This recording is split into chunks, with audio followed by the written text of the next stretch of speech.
Excellencies, distinguished colleagues, ladies and gentlemen, I hereby declare open the 20th meeting of the 40th session of the Human Rights Council. Before we begin, it's my pleasure to inform you that this meeting is accessible to persons with disabilities. International Sign Language interpretation and captioning are provided and disseminated on the webcast. Furthermore, physical accessibility is ensured thanks to reserved areas for wheelchair users. Lastly, printing in Braille is available if requested in advance. The Human Rights Council's accessibility guide for persons with disabilities is available at the speaker's counter and on the Council's internet site. I hereby declare open item 2, the presentation of the High Commissioner's annual report and the reports of the High Commissioner and Secretary General. This item will remain open throughout the session. It's my honour to welcome the High Commissioner for Human Rights, Ms. Michelle Bachelet, and I would like to recall that the interactive dialogue with the High Commissioner will take place tomorrow morning. Madam High Commissioner, I'm delighted to have you with us. Please present your annual report. Distinguished President, Excellencies, colleagues and friends, I'm honored to present to the Council the report on the work of my office in 2018, including our 74 field president. It's in the report 8/HRC/40/3. The report outlines our efforts to assist states to uphold all human rights at a time when humanity faces many serious challenges. These include the existential threat of climate change, technological developments, unbearable civilian suffering in multiple armed conflicts, displacement, youth unemployment, structural economic injustices, xenophobia and hate speech, and a focus of my statement today, gross inequalities. Inequalities in income, wealth, access to resources, and access to justice constitute fundamental challenges to the principles of equality, dignity, and human rights for every human being. They result from poor governance, corruption, lack of rule of law, discrimination, and weak or biased institutions.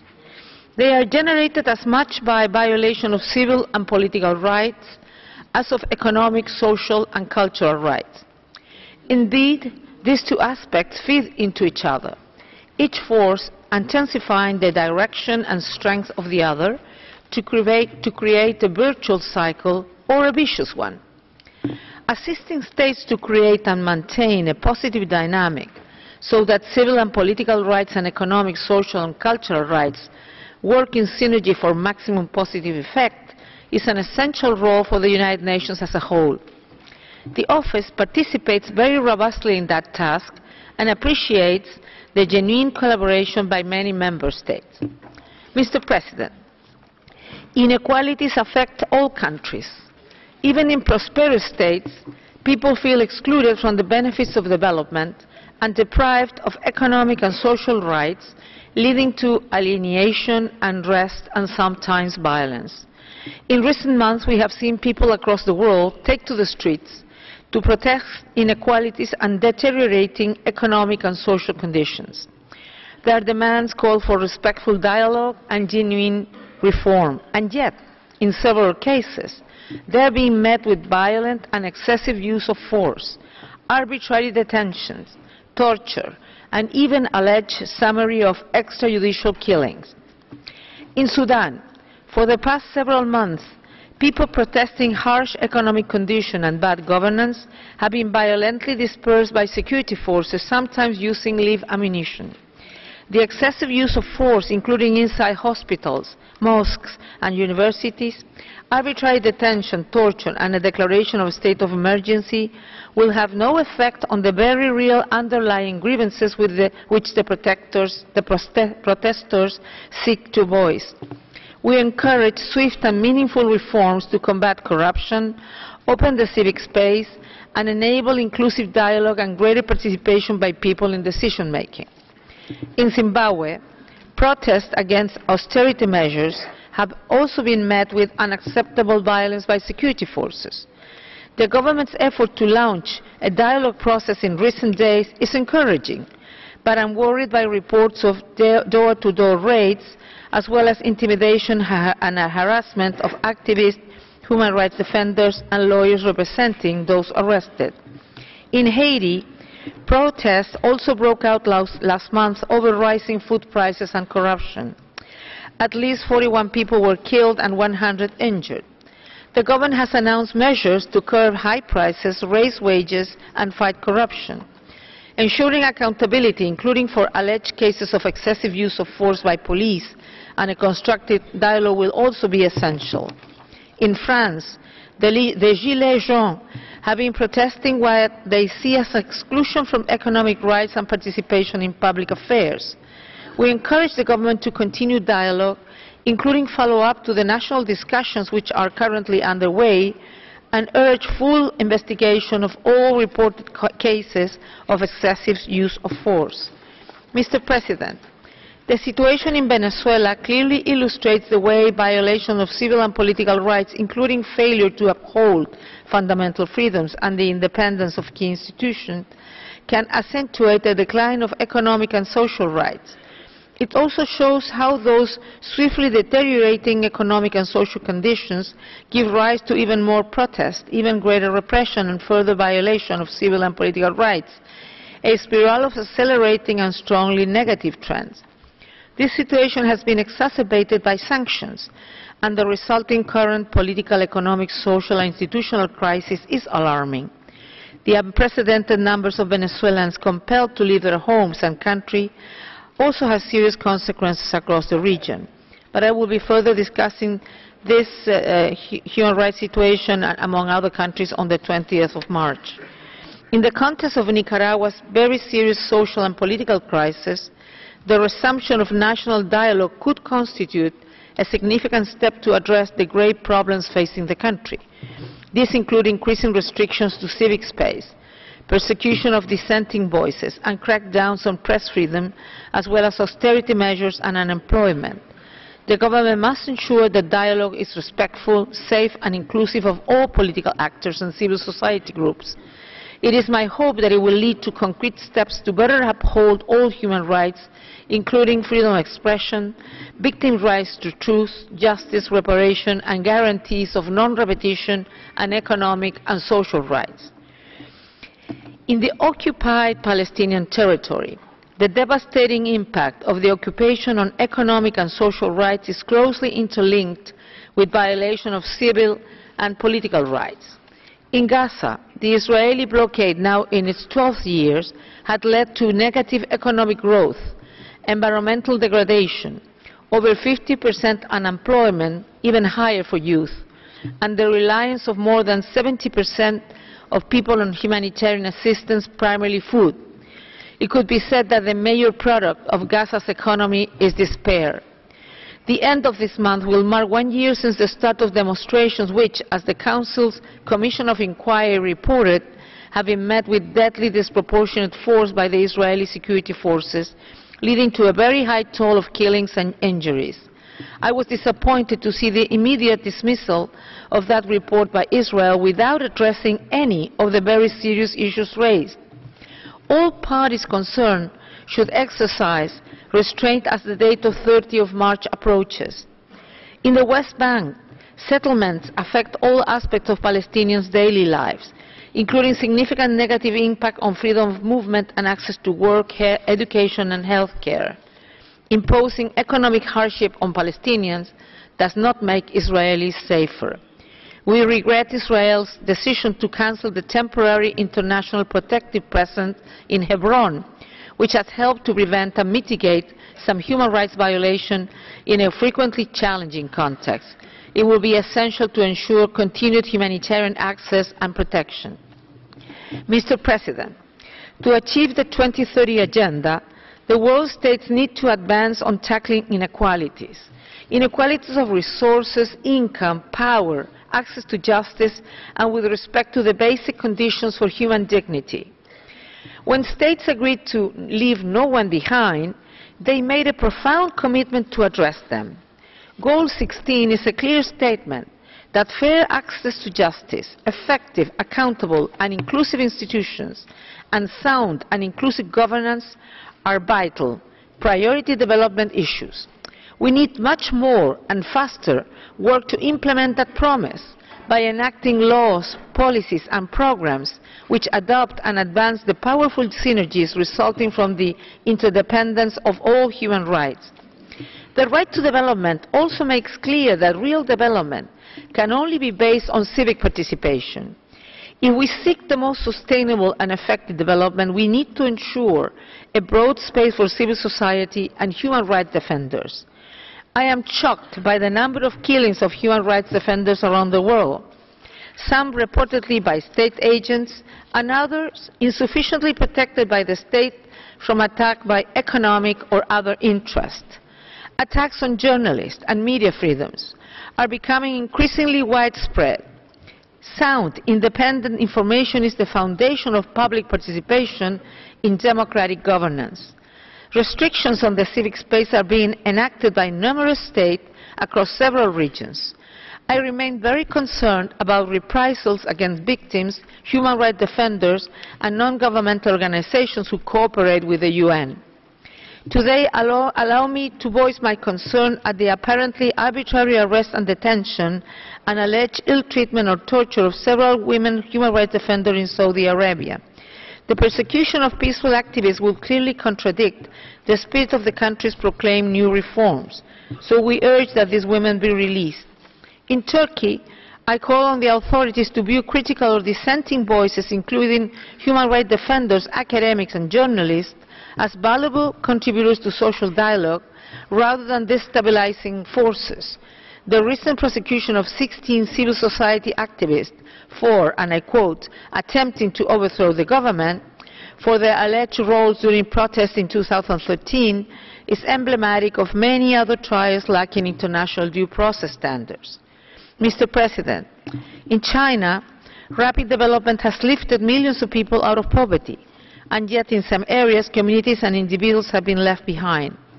My office seeks to engage on this issue with the government for full access to carry out an independent assessment of the continuing reports pointing to wide patterns of enforced disappearances and arbitrary detentions, particularly in the Xinjiang Uyghur Autonomous Region.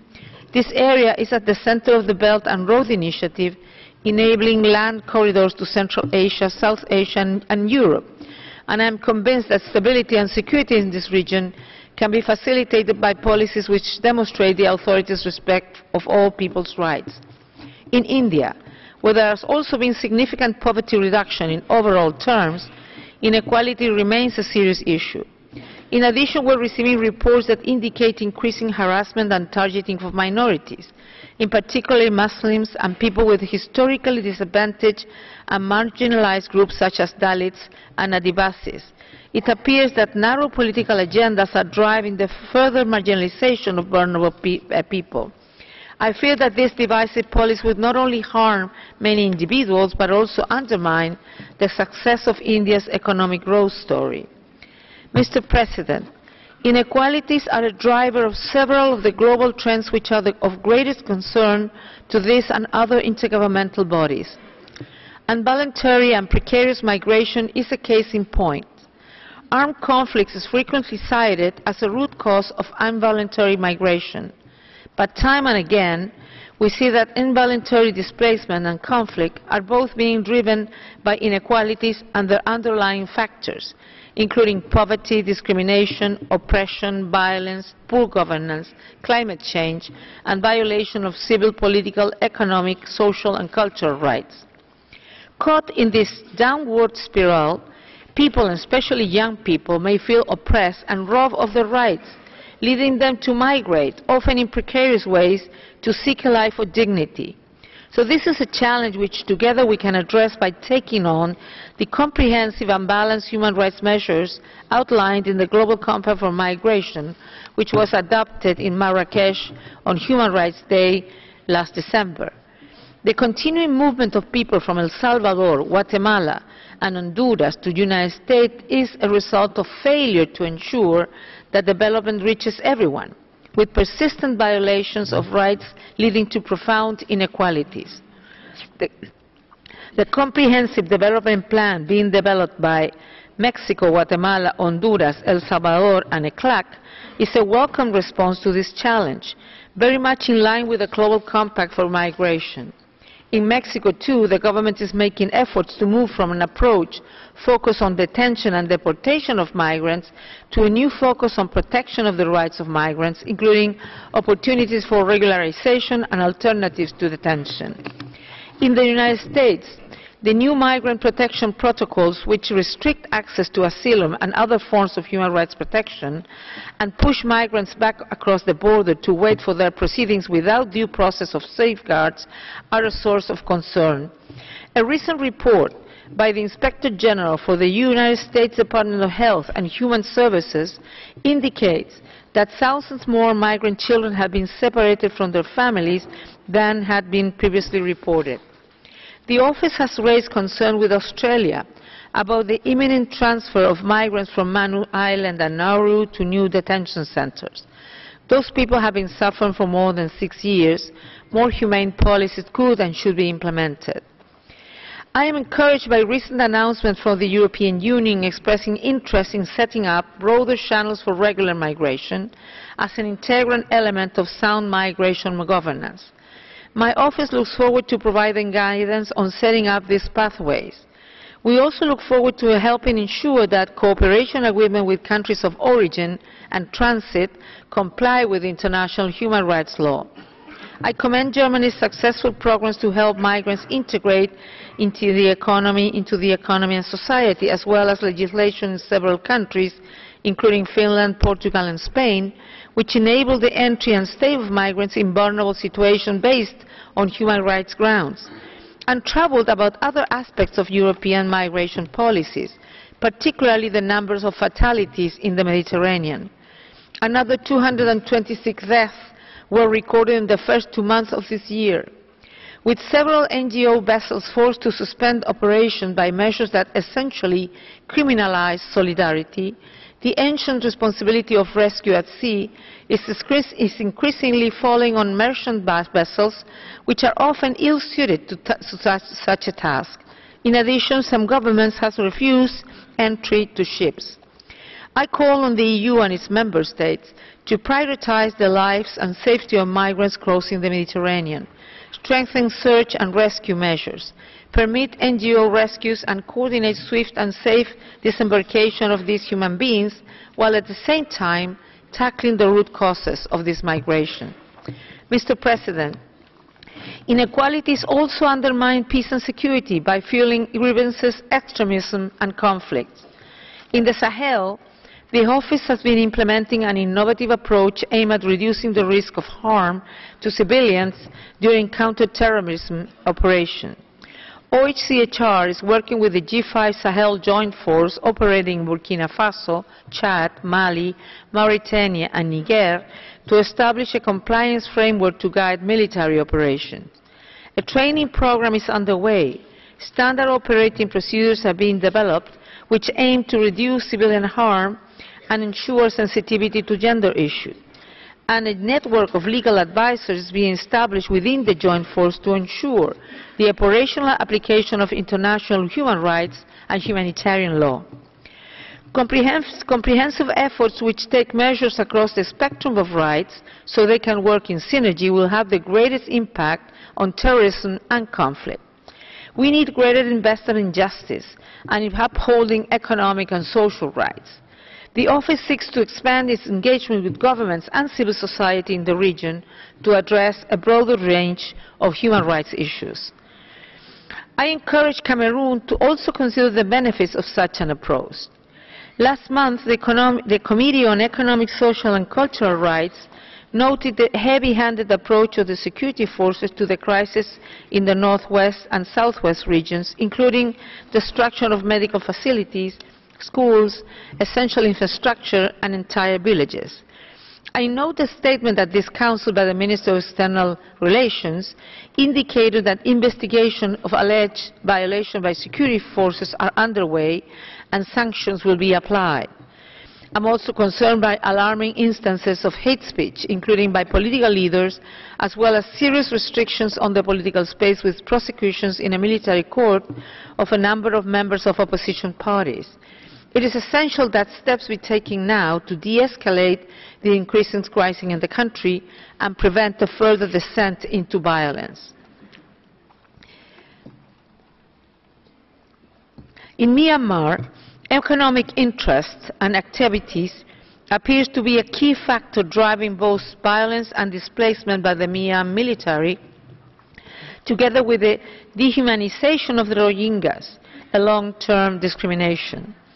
I am concerned by the failure to take any meaningful measures towards the safe, dignified, voluntary and sustainable return of the Rohingyas and others in compliance with their rights to citizenship and other rights.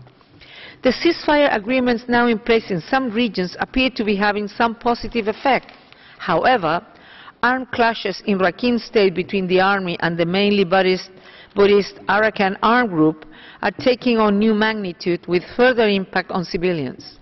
Establishing the conditions for the refugee to return voluntarily in safety and dignity must be a priority, alongside measures to ensure that the rights of ethnic and religious minorities will be fully respected, including the Rohingyas' right to self-identify as Rohingya. Human rights are essential to peace. This fact is almost universally acknowledged, but too often it is not translated into action. In the context of the various talks involving the Democratic People's Republic of Korea, broadening the issues under discussions to address severe human rights violations could support concrete outcomes to benefit the population of the DPRK. It can also help the talks attain their overall objective of lasting peace and security. In Syria, justice and accountability will remain essential to any reconciliation, and I call on the government and other actors to provide full information to all families about what has happened to the many men, women and children who are missing and those who are detained. I remain particularly concerned about the rising toll of civilian death in Idlib governorate. All parties must ensure that the thousands of civilians fleeing formerly ISIL's held territory receive adequate protection and assistance. And I join the Special Envoy's call for a comprehensive political solution. In Yemen, I'm deeply concerned by the suffering of civilians, despite the current ceasefire. This remains the world's worst humanitarian crisis. The conflict has not just killed and injured thousands of civilians. It has brought famine, deprived people of the most essential goods and services, and destroyed vital infrastructure and a unique cultural heritage. The debilitating consequences of injuries from airstrikes, shelling, landmines, and acute malnutrition, especially for children, as a result of obstruction of humanitarian assistance, will scar the country's future for generations. I commend the mediation efforts of the Special Envoy, the United Nations missions to support the Hodeidah Agreement, and the continuing work of the group of eminent experts. The people of Yemen deserve all the elements for lives of dignity, beginning with peace and accountability. Mr. President, amid these negative trends, there are some hopeful areas in which far-sighted leadership seeks to advance civil, political, economic, social and cultural rights to ensure a convergence of positive and constructive forces. In Ethiopia, reforms have sought to address a wide spectrum of human rights issues, including benefits to sustainable development.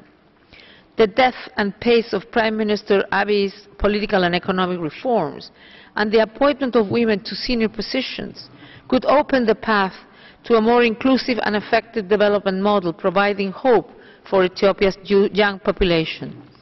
My office will continue to assist the government to devise sound laws, mend grievances, and set up measures to prevent violence in areas of the country. Ethiopians can be proud of the achievement of gender parity in government, as well as its first women president and first women chief justice. Elsewhere, too, we continue to make some progress with respect to women's leadership and women's equality. Last year, a woman was elected mayor of the capital of Tunisia. in a region where women have the lowest levels of political representations in the world. A record number of women were elected recently to the U.S. Congress and mark important steps for diversity. They included the first Muslim American congresswoman, the first Native American congresswoman, and the youngest woman ever elected to Congress. I hail all powerful women around the world and the model they present to the next generation. But in many parts of the world, women are attacked, preyed upon, exploited, silenced, and robbed of their dignity and rights. Sexual violence continues to be rampant in conflict situations, with many victims targeted based on their perceived ethnic, religious, political, or clan affiliation. Migrant women and girls are also at high risk of gender-based violence. On the 25 countries with the highest rates of femicide in the world, 14 are in Latin America and the Caribbean, while 1 in 5 women in the European Union have experienced physical or sexual violence by a current or former partner. At this session, the Council's Special Rapporteur on the situation of human rights defenders presents a report on the rising attacks on and repression of women's human rights defenders in the context of today's backlash against women's human rights. It makes clear that women defenders face the same risk as men, but with additional threats shaped by a view that women should be bound to the service of a male-dominated society. Physical and sexual violence, public shaming, including on the Internet, and attacks on their families and children are among the tactics increasingly used to silence women activists. Recently, a group of 30 women leaders issued an open letter emphasizing the urgency and peril of the current rollbacks to hard-won rights and freedoms. I fully share their concerns and will continue to work against gender inequalities with all the energy and principle that I can muster. Mr. President, allow me to note that during this Council session, my office will present thematic reports and country-specific oral updates on reports, including on Afghanistan, Colombia, Cyprus, the Democratic People's Republic of Korea, the Democratic Republic of Congo, Eritrea, Guatemala, Honduras, Iran, Libya, Myanmar, Sri Lanka, Ukraine, Venezuela, and Yemen, as well as on the occupied Palestinian territory. Last month, during our informal discussion, I raised the situation in a number of countries in the context of prevention and early warning of escalating human rights violations. Before closing today, I would like to add a few additional situations of increasing concern. In Libya, escalating violence since the beginning of the year, in particular hostilities in the city of Derna and in the south of the country, could spark an even more chaotic situation, given the increasingly fragmented political context and continuing lawlessness. Armed groups which fall outside of effective state command and control structures, but which are integrated into state institutions, continue to commit grave violations of international humanitarian and human rights law throughout the countries in almost complete impunity. The number of civilians killed and injured in 2018, as documented by UNSMIL and OHCHR, was 40% higher than in 2017. Prevention measures should be considered a matter of urgency. I remain concerned about the ongoing tensions in Kashmir, as shelling and firing on both sides of the line of control continue to contribute to loss of life and displacement. I encourage both India and Pakistan to invite my office to monitor the situation on the ground and to assist both states to address the human rights issues that must be part of any solution to the conflict. In the Philippines, several sources now estimate that up to 27,000 people may have been killed in the context of the campaign against illegal drugs since mid-2016. Despite serious allegations of extrajudicial killings, only one case, the widely reported killing of a teenage boy, has been subject to investigation and prosecution. People who have fallen into the trap of drug reliance need help to rebuild their lives. Drugs policies should not be more of a threat to their lives than the drugs they are abusing. I encourage the Philippines to adopt a public health approach and harm reduction initiatives that comply with human rights standards as recommended to the 2016 General Assembly Special Session. I also note that special rapporteurs of this Council have been subject to threats, and opposition politicians, human rights defenders and journalists have been threatened, attacked and jailed. I am also extremely concerned by Congress' consideration of measures to introduce the death penalty for drug-related crimes and reduce the age of criminal responsibility from 15 to 12 or even 9 years old. The drug policies in place in the Philippines and its lack of respect for rule and law and international standards should not be considered a model by any country. Distinguished President, we have seen that inequalities and the failure to give equal weight and respect to all human rights have the power to erode all three pillars of the UN: peace and security, development and human rights. Inequalities threaten our opportunity to achieve sustainable, inclusive development. Inequalities stir grievances and unrest, fuel hatred, violence and threats to peace, and force people to leave their homes and countries.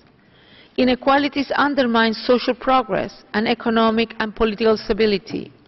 But human rights build hope.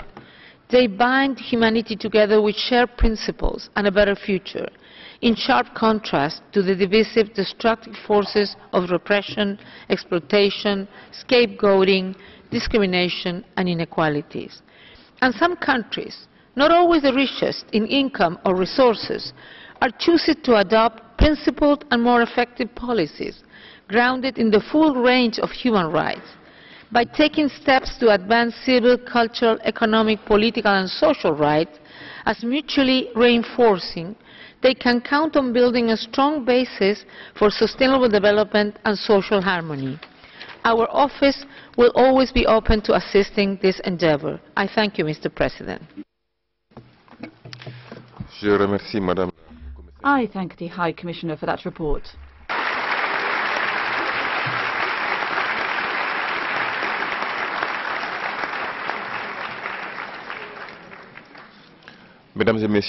Ladies and gentlemen, we shall now have a brief technical break before we continue with the interactive dialogue with the Special Rapporteur on the Rights of Persons with Disabilities and the independent expert on the enjoyment of human rights by persons with albinism. Thank you.